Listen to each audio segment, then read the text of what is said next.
So, the Richat Structure has recently come into public eye for its anomalous geological features, location, and arguable similarities to Plato's Atlantis, as well as the fact that it is so massive that the site was not widely known until it could be seen from space in 1965.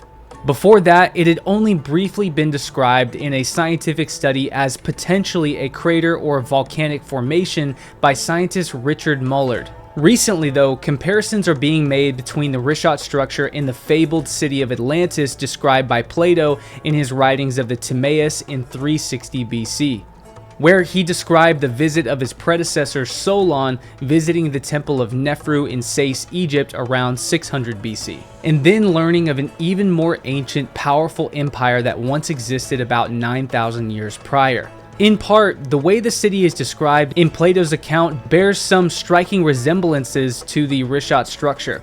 However, there are also some striking contradictions to this idea as well. I'm Luke Caverns, and with a degree in anthropology as well as just a natural curiosity for the ancient world, it's my job to not immediately shoot down nor immediately believe claims like this. And in this video, I'm going to shortly analyze the idea of the Richat Structure being the geological remnants of some ancient lost Atlantean city, as well as give an honest assessment as to how likely it is that the Richat was a man-made structure, and if it was once inhabited by humans in the time of around 11,600 BC, with a population sufficient enough to be the lost city of Atlantis. So in the year 360 BC, Athenian Greek philosopher Plato published his dialogues work Timaeus, a document meant to describe or allude to the ideal state of ancient Greece. It is also meant as a cautionary tale of how a state should not govern. Because of the reason with which the story of Atlantis appears on the historical timeline during a time when ancient Greece was behaving arguably similar to the way this quote-unquote Atlantis had, academics see the story of Atlantis as being almost entirely a fable, again meant to warn Greece of the dangers of a malignant government. Plato says that Critias, a Greek poet, philosopher, and a student of Socrates who lived before Plato, heard the story from his grandfather, who had heard the story from the Athenian statesman Solon around 600 BC. It is said that Solon originally heard the story in the city of Sais, Egypt. Now, Sais is an ancient prehistoric city located in deep Lower Egypt, near the Mediterranean Sea. Now, for those of you who may not know, the Nile runs north, meaning that Lower Egypt is in the north while Upper Egypt is in the south. Unfortunately, almost nothing is left of this city as its blocks began being quarried from the temples and repurposed for other cities sometime after the New Kingdom period following 1000 BC. The known habitation of Sais goes back over 7,000 years, beyond 5000 BC, and into the Neolithic period. However, it is around approximately 3100 BC where we begin to see more complex civilization in the area arise, along with the worship of identifiable Egyptian gods and goddesses with sacred Egyptian cults, such as the cult of Neith, for instance, which was very prominent in Sais specifically. In fact, the sacred temple of Neith is also the proposed temple that Solon entered during his expedition to Egypt. It is here he was told the story of a great city-state, not quite unlike Athens at the time. The city-state was at war, but their great strength and success had led them to become arrogant, ultimately leading to their downfall. A combination of both natural disasters such as massive cataclysmic flooding and storms, but also destruction by divine intervention. Geographically, however, it is described as being just beyond the Pillars of Hercules, meaning just west of the Strait of Gibraltar into the Atlantic Ocean. It is described as existing within a mountainous island, with the central section of the city surrounded by concentric rings of water and land, being busy all day and night with languages spoken from all about. Now, with this description, how do we connect Atlantis to the Richat Structure? Well, the connection to my knowledge began with alternative media streaming platforms like Gaia promoting the idea of a possible connection between the Richat Structure's concentric circles and Plato's description of Atlantis. Following this, YouTubers like Jimmy Corsetti from Bright Insight became big proponents of this theory and pushed it to a much larger audience, even making its way all the way onto the Joe Rogan Experience. And it seems a commonly shared belief that the Richat Structure may not have been a man-made formation formation, but rather a natural formation then used by man, specifically before and up to some 11,600 years ago. Furthermore, the geological formations in the desert to the west of the Richat are proposed to be the remnants of a cataclysmic tidal wave washing up from the Atlantic Ocean over the northwest coast of Africa into the area of the Richat, presumably being the result of the colossal impact that also destroyed Atlantis. The Richat structure lies deep within the arid deserts of the Adrar Plateau in Mauritania, Africa. Identifiable from space by its prominent circular geological features, modern geologists deem the site to be a naturally formed, eroded geological dome about 25 miles across. It is thought that, although it resembles an impact crater, it may have actually formed from a volcanic dome hardening and then gradually eroding away, exposing and forming these circular layers of rock about 100 million years ago, 34 million years before the Cretaceous Paleogene, or the fall of the dinosaurs. As a side note, at this point in time, there is also geological evidence to suggest that the Western Sahara may have actually been an island. But back to the topic at hand, interestingly, as anomalous and unique as the Richat structure is, there really is not a lengthy investigation available of this site, and the explanations for its geological formation are relatively straightforward and short. That's not to discredit what geologists say, but I do find it odd that even its Wikipedia page is relatively short, given just how unique this site is geologically. But perhaps its harsh location and lack of funding available are a barrier for more research. In fact, the nearest major town is that of Wadain, Mauritania, with an impressive population of actually about 3,600 people. However, this area is devastatingly poverty-stricken. Its early history is uncertain and unrecorded. Sufficient archaeological research has not been done yet to determine Wadain's oldest dates. It is thought, however, Wadain may have been established due to the trans-Saharan trade route sometime around 1000 AD. 400 years later, in the 1400s, the Portuguese would establish a port for their gold trade network, as Mauritania is rich with gold and silver veins. Then, in the 1500s, Moroccans invaded and occupied Wadain to control the area of the trade network. And then, in the year 1591, the Songhai Empire, which controlled many of the surrounding gold mines and trade networks, collapsed, and Wadain was controlled once again by the native people, where it lies today. But that's about all we know of Wadain, the closest city to the Richat structure, and almost no history around the Richat structure can be traced back further than, say, 1000 AD. However, I was looking through satellite imaging of the surrounding areas and found multiple sets of ruins to the southeast of the Richat structure near the Mali border. They resemble structures I'd seen from ancient cultures in South Africa, and with a bit of digging, I found that they've been attributed to the Tishit or Tishite culture, ending somewhere around 500 BC, with its earliest inhabitants and first signs of civilization dating back to 2000 to 4000 BC, about the same time as the rise of civilization in ancient Egypt, Sumer, and the Indus Valley, and even China. Personally, I don't find the simultaneous rise of civilizations across the old world to be a matter of pure coincidence. I believe there to be some connections across ancient cultures that cannot yet be proven and are possibly thus far underappreciated. So paleoarchaeological evidence seems to indicate the presence of hominids as far back as 1.7 million years ago, during the pre-Acheulean period. Artifacts of this period are typically pear-shaped hand axes thought to have been created and used by Homo erectus.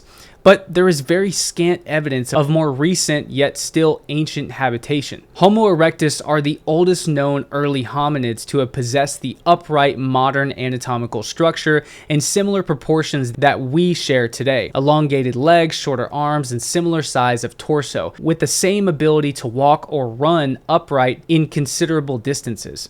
Their appearance in the archaeological record comes hand in hand with the earliest known hand axes, potentially the first stone tool ever made, and the beginning of all technology. In fact, the Richat itself is a goldmine of these pre-Acheulean artifacts. However, one thing I've never seen anyone point out: archaeologists and geologists have only found these artifacts in late Pleistocene geological layers. And when were those time periods? The crossover between the late Pleistocene and early Holocene falls exactly in the same time period Solon was told in Egypt that the civilization of Atlantis fell, 9,600 BC.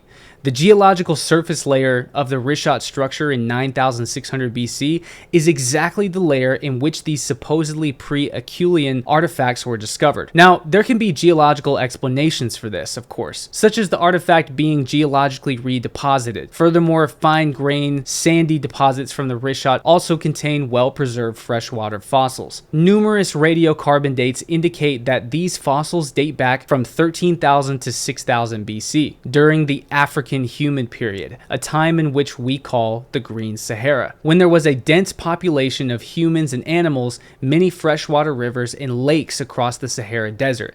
This is an indication that water was in this area, another odd similarity to Plato's description of Atlantis. However, just looking at satellite imaging of the area, it does seem that extinct rivers once ran through the area. So perhaps rather than concentric circles of water with the area being so large, rivers may have been running through the Richat rather than to a man-made moat around an ancient city, although there are independent researchers like David Hansen who believe to have found and seen man-made canals within the Richat structure. Now, although these claims and hypotheses can't be definitively proven thus far, again, we do have evidence of hominids or human habitation within the Richat, just not the kind of evidence that resembles members of an Atlantean civilization. Another point of interest are the obviously man-made structures scattered about and within the Richat that are many times proposed as very loose possible evidences of Atlantean structures. I have personally looked into many of these sites and have concluded that they are all either gold, silver, and salt mines or the remnants of several hundred-year-old French fortifications, which are remnants of French military occupation in Mauritania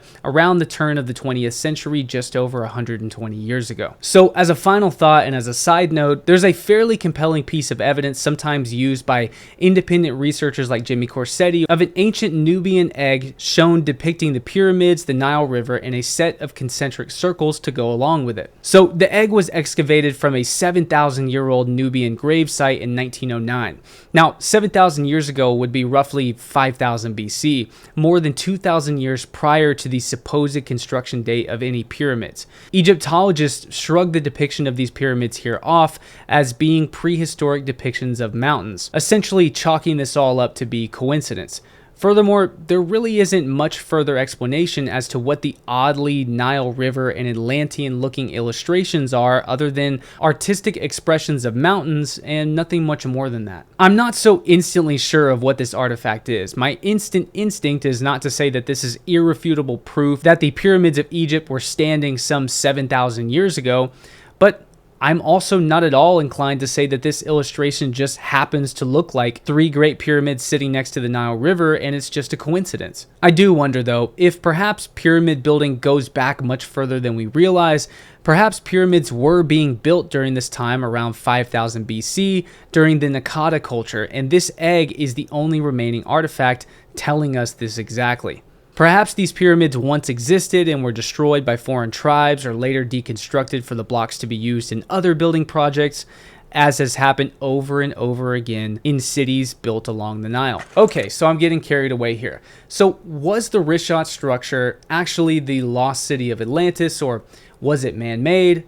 Well, the answer is the geological area, no, is of course not man-made. It's 25 miles across and can't even be seen in person on foot. It can only be seen from space, so certainly not made by ancient man.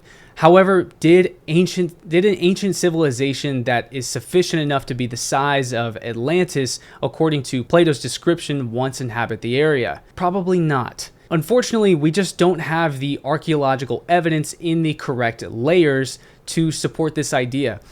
Now, because of a cataclysm, maybe there wouldn't be a whole lot left, but we would certainly find the remnants in a geological layer somewhere indicating that there was once habitation in this area, similar to a civilization, let's say like Greece or Rome or Egypt. We would find biological material, bones, man-made blocks, anything at all. Something would have certainly shown up by now. It also just doesn't make a lot of sense to look for the capital Lost City of Atlantis, or just the Lost City of Atlantis in general, anywhere other than Plato described that it would be, which is just beyond the gates of Hercules, just beyond the gates of Gibraltar, west of the Mediterranean Sea into the Atlantic Ocean. That's why people like Randall Carlson are proponents of the idea that if Atlantis existed anywhere, it is very likely in the Azores, but of which archaeological evidence just hasn't proven that yet. Now, do I think Atlantis